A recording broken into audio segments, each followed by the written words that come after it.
할렐루야. 오늘 주일 예배 시간에는 로마서 4장 25절을 중심으로 살아나셨다와 일으켜졌다 의 차이점을 제목으로 삼고 귀한 말씀 전하겠습니다. 성경을 잘 펴놓으시고 로마서 4장 25절을 잘 읽어보시기 바랍니다.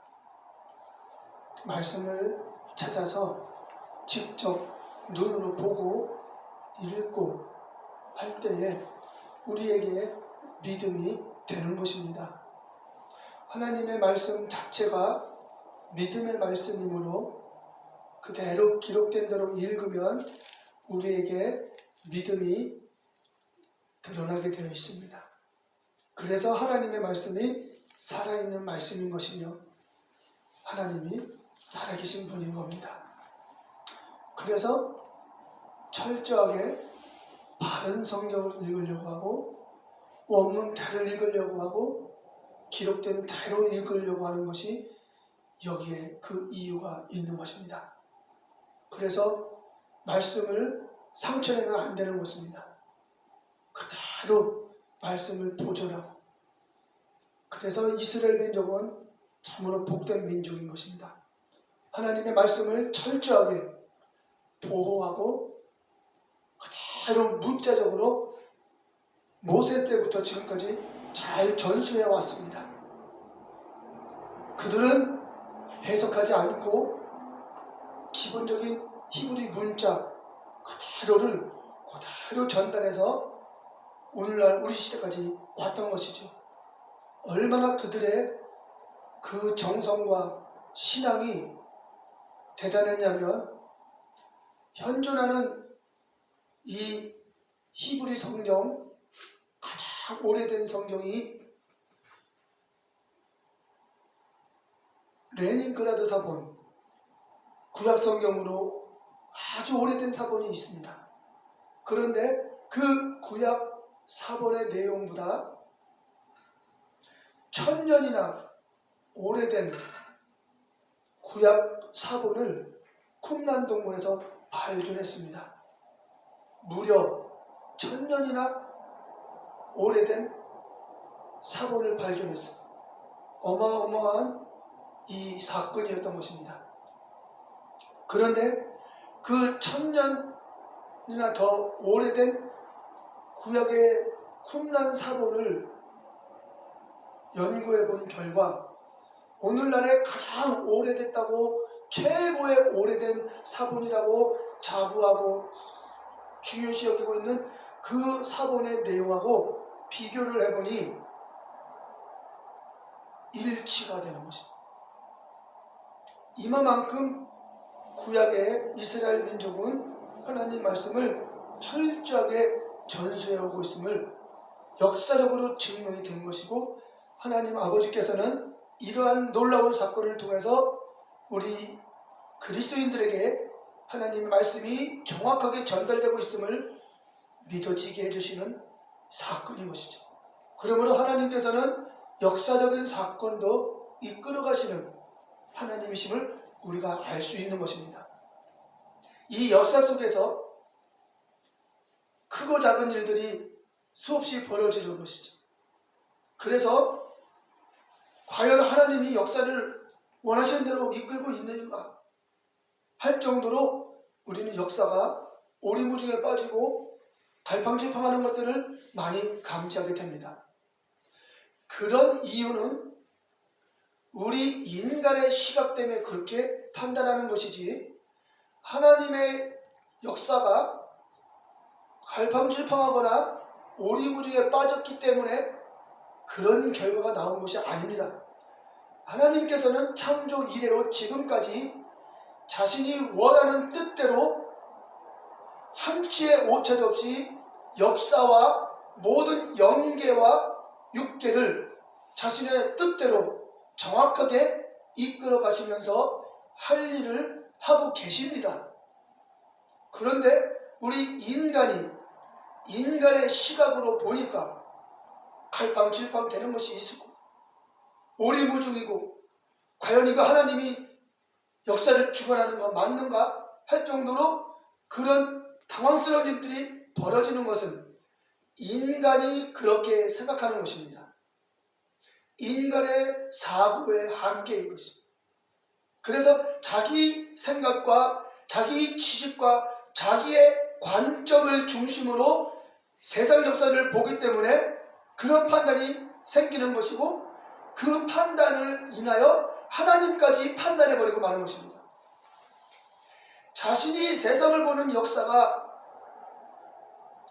일관성이 없기 때문에 근원적인 시각이 없기 때문에 주어진 현실 속에서 정보를 얻고 주어진 현실 속에서 지식을 얻어서 종합하고 정리하여서 나름대로의 그 관점을 가지고 풀어보니 갈팡질팡하는 것이죠. 그러면서 그러한 갈팡질팡하는 세상의 지식과 세상의 역사를 통틀어서 짜집기한 사고방식을 가지고 하나님까지 평가를 하는 것이죠. 자신이 믿는 하나님이 그렇게 오리무중이고 당황스러운 상황 속에서 어찌할지 모르는 하나님으로 자신이 생각하게 되는 것이죠. 우리는 이러한 관점에서 보면 안 되는 것입니다. 기록된 성경을 통해서 하나님이 어떻게 말씀하시고 계시는가 우리는 기록된 대로 보게 되면 우리의 관점과 우리의 이런 지식과 정보들은 세상에서 나타나는 가지와 같이 피조물의 지식이 아니라 성경에 있는 창조주의 지식, 창조주의 계획, 근원의 지식에서 우리는 깨달음을 갖기 때문에 세상을 분별할 수가 있게 되는 것이고 세상을 지도할 수가 있게 되는 것입니다. 우리가 아무리 세상의 지식을 많이 배워도 세상에서 지도자가 될 수 없습니다. 왜냐하면 세상의 지식은 더 많은 것을 배우고 더 많은 것을 깨닫고 더 많은 것을 연구한 사람이 지도자가 되기 때문이죠. 그러므로 내가 아무리 많은 지식을 배워도 나보다 더 많은 지식을 습득한 사람, 또 세월이 흐르면서 더 많은 것을 새롭게 개발해내고 창조해내고, 즉 이 창조보다도 이렇게 개발해내는 그런 도구를 통해서 그들은 더 월등하게 앞서가게 되기 때문에 세상의 지식으로서는 지도자가 참된 지도자가 될 수 없는 것이죠. 그러나 성경은 세상을 만드신 창조주 하나님의 관점이 들어있는 것입니다.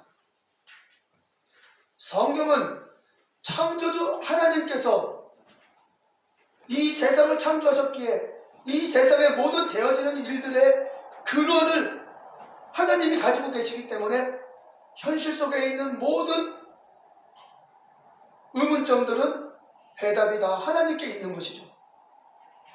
오늘은 저는 그래서 이런 기록된 대로의 관점 속에서 오늘 말씀의 내용을 증거하고자 하는 것입니다.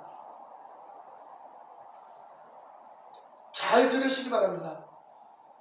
제가 증거하는 것은 이 세상에서 나타나 있는 수많은 학문, 그리고 수많은 서적들, 지식들, 인터넷에서 수없이 떠도는 많은 정보들, 이런 것들을 정리해서 모아서 증거하는 것이 아닙니다.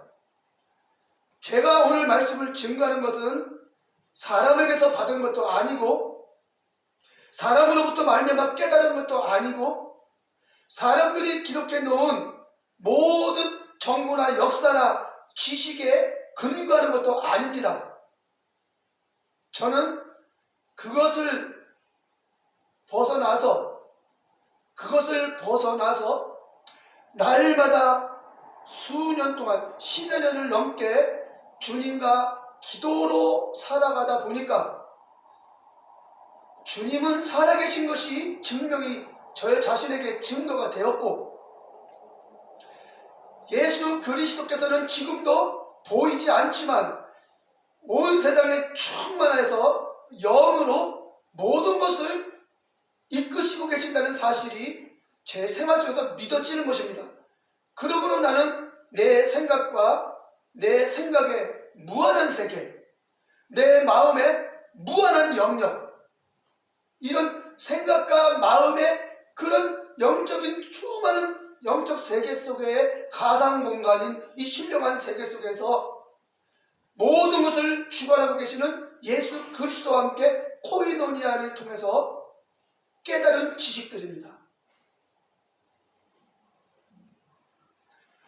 이러한 지식들로, 신령한 지식들로 말씀을 증거하고 있기 때문에 듣는 우리 성도님들이 잘 들어보면 과연 그런가 아닌가 여러분께서 분별할 수가 있는 것입니다. 들어보시면은 저것은 책에서 읽은 것일 것이다 추측할 수가 있고, 또는 저것은 도무지 세상에서 얻을 수 있는 지식이 아니다 라고 깨달을 수가 있는 것입니다. 그러므로 우리 성도님들은 언제나 이러한 판단 속에서 말씀을 받고 있기에 저는 항상 하나님께 감사드리고 있는 것입니다. 냉정하고, 우리 목사님은 항상 하나님 말씀만 하니까 하고서 생각줄을 놓아버리고 정신줄을 놓아버리고 그냥 들려지는 말씀만 듣는 게 아니라 분별하면서 들을 수 있는 성도들이 된 것이 얼마나 감사한지 모르는 것입니다. 그러므로 오늘 나타나는 이 말씀의 증거는 하나님이 나의 생각과 마음과 코이노니아 하시면서 역사를 주관하시고 영계와 육계를 주관하시는 그 주님으로부터 깨달은 지식으로 증거하는 말씀이기 때문에 여러분이 들으시면 하늘의 지식인지 땅의 지식인지 여러분은 분별할 수 있는 것입니다. 주께서 말씀하신 것입니다. 내가 전하는 것이 아버지로부터 받아서 증거하는 것인지 땅의 것인지 너희가 알 것이다. 주님도 말씀하셨습니다.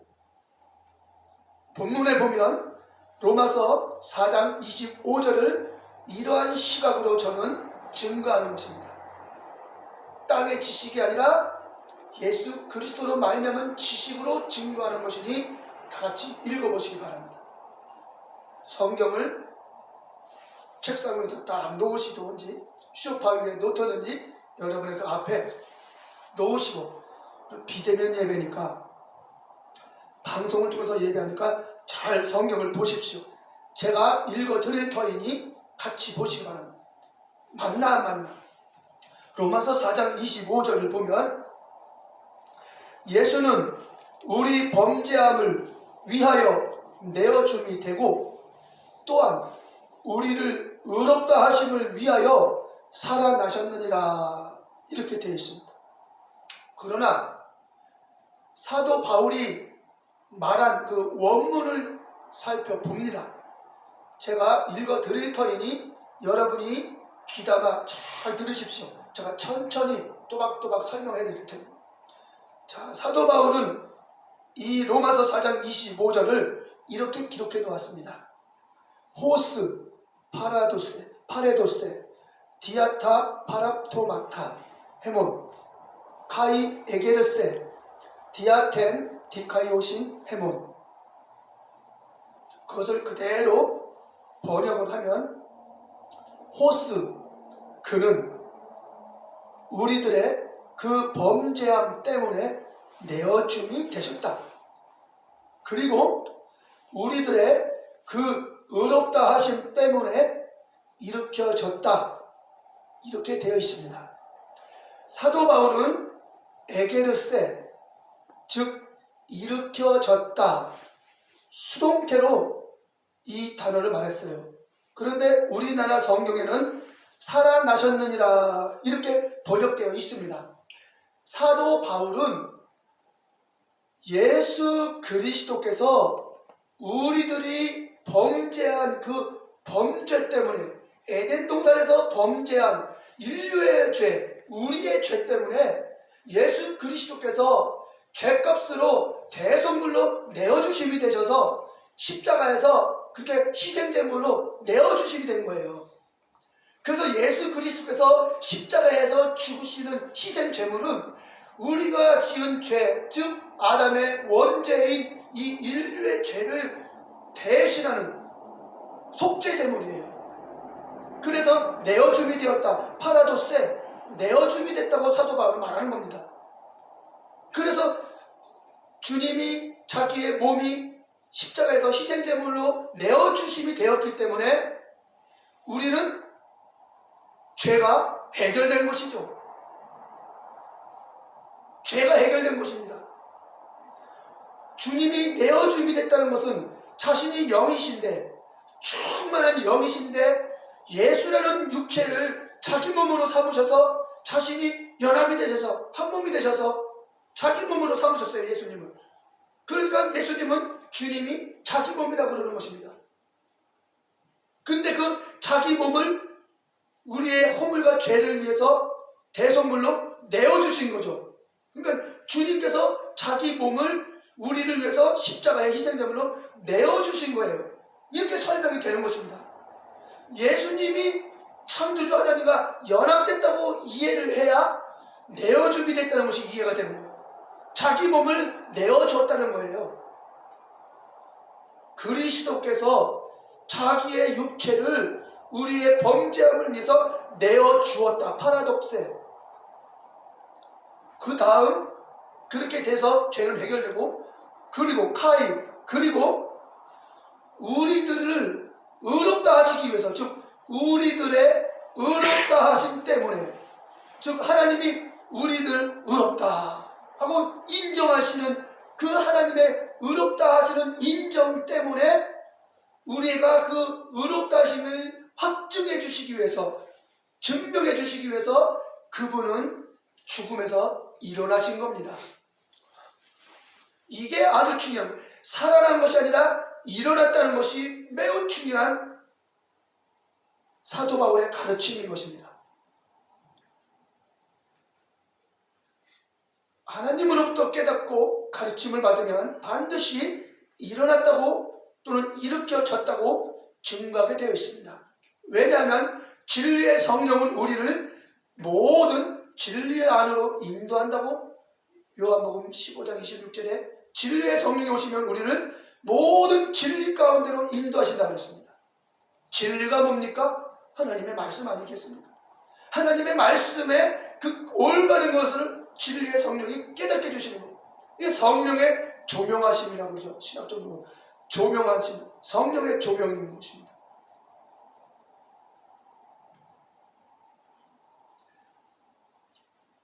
자, 왜 일어났느냐? 자기 몸을 내어 주었으니까 내어준 그 몸을 다시 일으키는 것입니다. 앞뒤가 맞지 않습니까? 예수는 우리의 범죄함을 대속하시기 위해서 우리의 범죄함 때문에 희생제물로 내어줌이 되었어요. 누가 누구를 내어주는 겁니까? 예수 그리스도께서, 즉 자신이 전능하신 그 크신 창조주 하나님의 아들 자신이 자신의 몸을 내어주신 거예요. 그러면 자신과 자신의 몸이 구분이 돼야지 내어줬다는 말이 이해가 되죠. 만약 예수님이 자기 몸을 내어줬다 할 때는 자기가 자기 몸을 그대로 나가면 어떻게 돼요? 누가 내어주고 누가 일으킵니까? 주체는 누구고 피체는 누굽니까? 그게 말이 안 되는 거예요. 그래서 예수님에게 여호와의 영, 그리스도 하나님의 영이 연합하셔서 예수 그리스도, 즉 아버지와 하나가 되시는 그분이, 참 하나님의 아들이신 그분이 자기의 육체를 내어준 거예요. 하나님의 아들이신 신령한 하나님의 아들이 자기 육체를 내어주신 것이죠.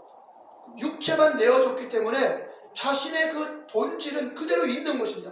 그래서 육체를 내어줬지요. 희생제물로 십자가에. 그래서 철저하게 죽고 피 흘려서 인류의 죄를 대속하고 육체는 무덤에 갇혔습니다. 그러므로 내어주신 그 그리스도는 아버지 앞에서, 아버지 내가 인류를 위해서 내 몸을 이렇게 내어드렸습니다. 아버지, 나의 그 죽음을 보시고, 아버지, 내가 내어드린 이 내 육체의 희생을 보시고 인류의 죄를 대속해 주소서. 아버지 앞에 희생 제사를 드리고, 아버지는 아들의 희생의 죽음을 보시고 기뻐 받으시죠. 아들이, 흠없는 아들이 자기 몸을 희생했으니 그 희생의 죽음은 능히 죄를 대속하는 합법적인 희생이니까, 죄 없는 아들이 희생했으니 죄값은 쌤쌤이 되는 거죠.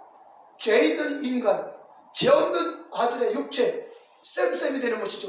그래서 합법적으로 우리 인간이 이해할 수 있게끔 하시는 것입니다. 하나님은 죄 없는 하나님의 아들의 죽음, 죄 있는 인간의 죽음, 서로 대체하면은 우리는 그래서 의로워질 수가 있는 것이죠. 이렇게 해서 죄가 해결된 것입니다. 두 번째, 여기서 우리가 중요한 것은 이해는 됩니다. 하나님의 아들이 죄 없이 그렇게 희생한 것이 이해가 되고, 우리는 죄이라는 것이 이해됩니다. 왜? 우리는 죄 짓고 사니까. 그런데 중요한 것은 이제 그 다음 단계가 중요한 것입니다. 과연 그것이 진짜 그런 것인가? 라는 그 증거가 바로 하반절에 나오는 그리고 우리들의 의롭다 하심 때문에 그는 일으켜졌다 이거예요. 3인칭이에요. 그는 일으켜졌다. 내어준 그의 육체가 일어났다는 거예요. 3인칭이기 때문에 그는 일으켜졌다예요. 자기 몸을 내어주었고 그 몸은 인류를 위해서 온전히 상축과 같이 철저하게 피 흘려서, 그렇게 예수님이 십자가에서 6시간 동안이나 고통하다가 죽고 나중에는 확인 사살까지 로마 군병이 옆구리까지 푹 찔러서 물과 피가 다 쏟을 정도로 뚜렷한 객관적으로 죽음을 부인할 수 없게 만드신 이유가 있습니다. 2000년이 지나서 조금이라도 그 죽음의 하자가 있으면 예수는 죽은 것이 아니라 기절한 것이다, 아사 직전에 있었던 것이다, 수많은 이 사탄의 역사가 나옵니다. 2000년이 지나면 지금 얼마나 가짜 지식이 나오겠습니까? 그러나 그런 것들을 하나님 다 아십니다. 그렇기 때문에 예수님이 돌아가실 당시는 누구도 부인할 수 없을 정도로 철저하게 예수 그리스도가 죽으심을 명백하게 드러나도록 그렇게 죽음의 증거가 성경에 기록되어 있고, 그 죽은 사건이 역사의 한 큰 획을 그었던 로마 시대가 딱 되었고, 또 로마는 철저하게 법치 국가로서 자타가 공인하는 세계적인 국가였음을 인정하는 바 아닙니까? 거기다가 빌라도의 보고서가 역사적으로 증거가 되어 있고 사료가 나와 있습니다. 이렇게 되므로 예수님은 확실하게 죽은 것이 증명된 것입니다. 자, 그러면 그 죽은 자기 몸을 누가 일으켰다는 것입니까? 자신이 일으키는 것입니다. 그렇기 때문에 자기 몸을 내어 주었고, 하나님의 아들은 아버지 앞에 제사를 온전히 다 이루신 다음에 아버지로부터 속죄의 그 증거를 받으시고 성령으로 자기 몸을 다시 일으키는 거죠. 연합돼서 자기 몸을 다시 일으키는 것이죠. 그래서 일으켜졌다라고 성경은 말하는 것입니다.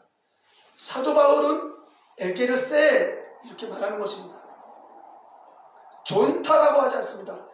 살아나다는 것은 살다, 자오라는 동사가 있어요. 그래서 자오라는 단어에서 살다가 나와야 되는 거예요. 근데 여기는 전혀 다른 일어나다, 에게이로 일어나다 해서 수동태로서 에게르스가 된 것입니다. 그러므로 예수 그리스도는 바로 일으킴을 받았다. 자, 24절도 한번 읽어보겠습니다. 우리 성도님들 로마서 4장 24절을 보도록 하시기 바랍니다.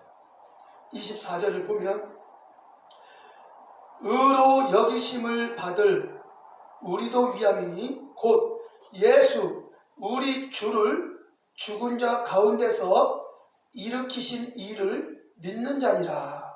여기도 살리신 이를 이렇게 써 있지만 원어에는 일으키신 이로 나와 있어요. 그래서 예수 우리 주를 죽은 자 가운데서 일으키신 이를 믿는 자다. 잘 기억하세요. 예수님을 죽은 자로부터 일으키신 이를 믿는 자다. 누구를 믿는 겁니까? 우리는 예수 그리스도를 믿는 겁니다. 예수 그리스도를 믿는 거예요. 예수가 그리스도이신 것을 믿는 것입니다. 즉 예수라는 육체가 하나님과 연합되어서 그리스도이시니까 이 그리스도께서 자기 육체를 인류를 위해서 희생제물로 내어주었고 인류를 위해서 내어준 예수님 그 희생제물인 육체는 무덤에 장사되었습니다. 인류의 죄를 대속했어요. 그리고 대속하고 의로웠던 증거로 그 자기 몸을 내어준 그리스도께서는 아버지 앞에서 자기의 그 내어준 희생의 피를 가지고 자기의 희생의 죽음을 가지고 아버지 앞에서 인류를 해서 속죄의 제사를 드렸고 다시 3일 후에 자기 무덤 속에 들어가서 그 무덤 속에 있는 육체를 자기 영으로 연합해서 일으키신 거예요. 그러니까 무덤 속에 있는 시체 속에 예수의 시체 속에 그리스도의 영이 다시 연합하신 거예요. 그래서 그 몸을 일으키신 거예요. 이때부터는 다시는 분리되지 않습니다. 왜냐하면 인류의 죄를 위해서 죽음으로써 한번 분리되는 거예요. 그리고 나서 부활한 이때부터는 다시는 분리가 되지 않습니다. 온전한 한 몸이 됩니다. 왜?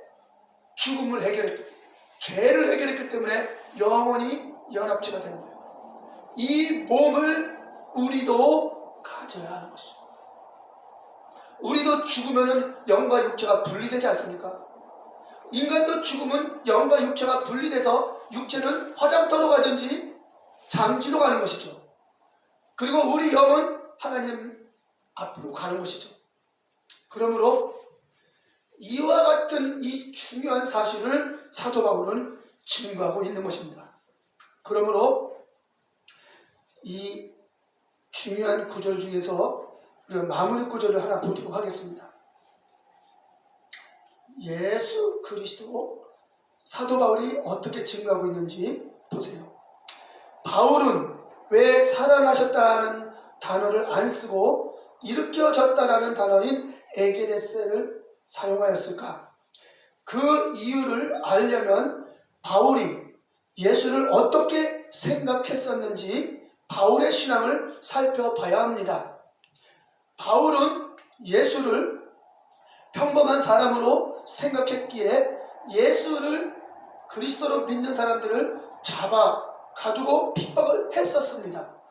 그러다가 핍박하러 가는 중에 부활하신 예수 그리스도를 만났고 그분의 음성을 듣고 그분을 믿게 되었습니다. 그때부터는 적극적으로 예수가 그리스도임을 증거하는 전도자가 되었습니다. 사도행전 9장 20절, 22절 기록되어 있습니다.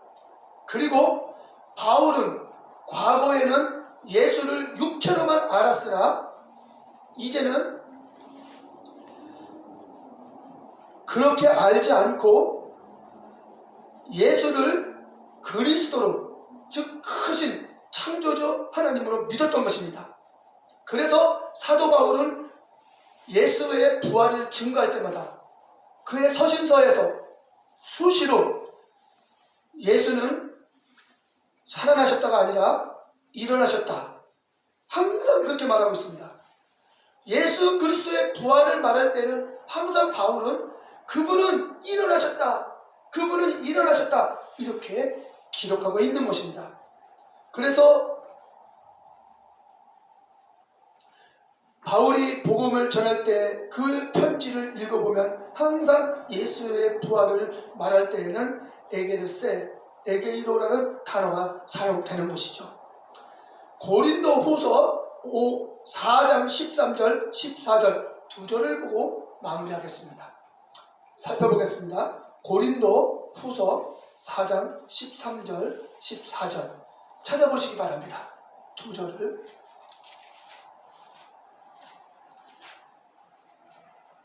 자, 우리 한글 성경을 읽어보겠습니다. 4장 13, 14절. 기록된 바 내가 믿는 고로 말하였다 한 것 같이 우리가 같은 믿음의 마음을 가졌으니 우리도 믿는 고로 또한 말하노라. 주 예수를 다시 살리시니가 예수와 함께 우리도 다시 살리사 너희와 함께 그 앞에 서게 할 줄을 아노니. 자, 바울이 말한 대로 한번 보겠습니다. 원문에 기록된 대로 읽어드리겠습니다. 4장 13절. 그러나 같은 믿음의 영을 우리가 가졌으니 기록된 것에 따라서 나는 믿었다. 그러므로 나는 말했다. 그리고 우리가 믿고 있다. 그러므로 또한 우리는 이야기한다. 예수를, 그 주님을 일어나신 자인 것을 우리가 알고 있으니 따라서 우리는 예수를 통하여 일어날 것이다.